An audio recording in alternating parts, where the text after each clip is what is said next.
Bismillah ar-Rahman ar-Rahim. This is a June 2009 paper 1 question number 4, and the question is in this worksheet 37. And what a question is, we have this kind of curve given. Actually we have two curves, one curve ending here, second curve is here. So actually there are two curves. So you know, students, all of you, the value in the bracket, this b represent NOC, now stand for number of cycles. Number of cycles. How many number of cycles are there total? There are two.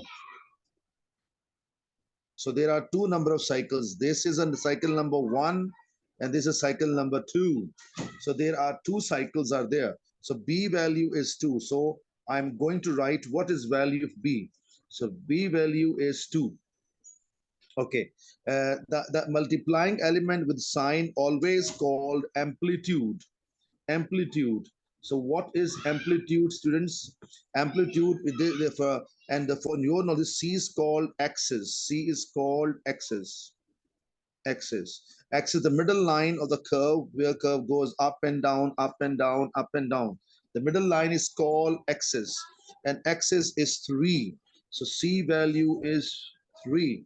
I think point is very clear. And the gap between axis and the highest value, what is a gap? This is called amplitude, and not even up, even down, even. Okay. So this is a very clear point. Out of 9, subtract 3, this is 6. And this is also 6, because positive 3, negative 3. So the length is 6 actually.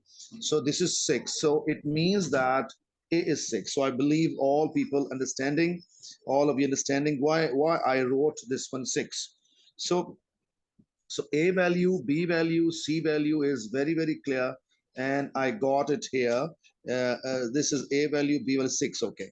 Now I'm going for the A part done. So let me check. Yeah, part 1 I done.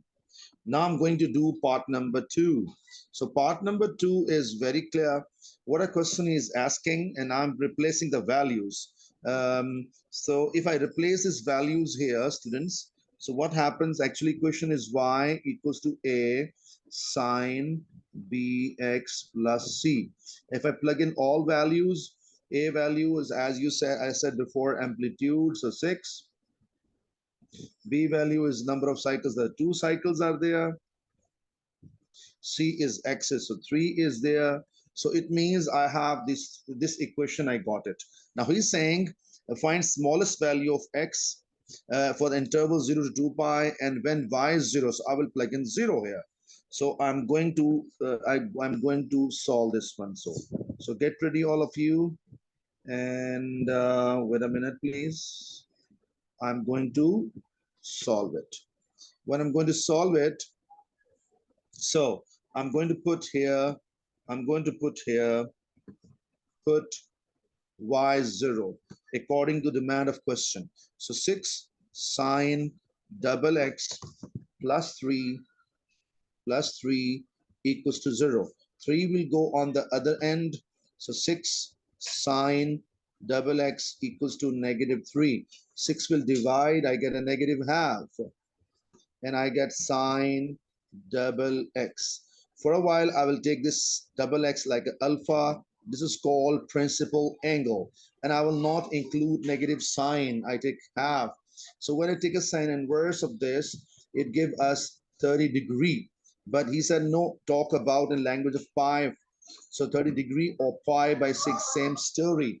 So this is coming pi by 6. So actually, if you look at carefully, we have a sign positive, sign negative. So sign negative, there are 2 possibilities are there. So pi by 6 and pi by 6. All right. So actually, we have 2 answers. This answer number 1, I repeat my words, second answer is this. But he asking smallest angle, so no need to go for second one. So it means I bring back 2x is equals to this angle, pi by 6. And this 2 will divide, and I will get final answer, pi by 12. And this is my final answer, because he is asking for the least. Look at here, smallest value of x. Okay, if he asks you, no, no, give me second angle, then I should not take this angle, I should take this angle. I think you got my point, and that is 2 pi minus pi by 6. So I believe the point is very, very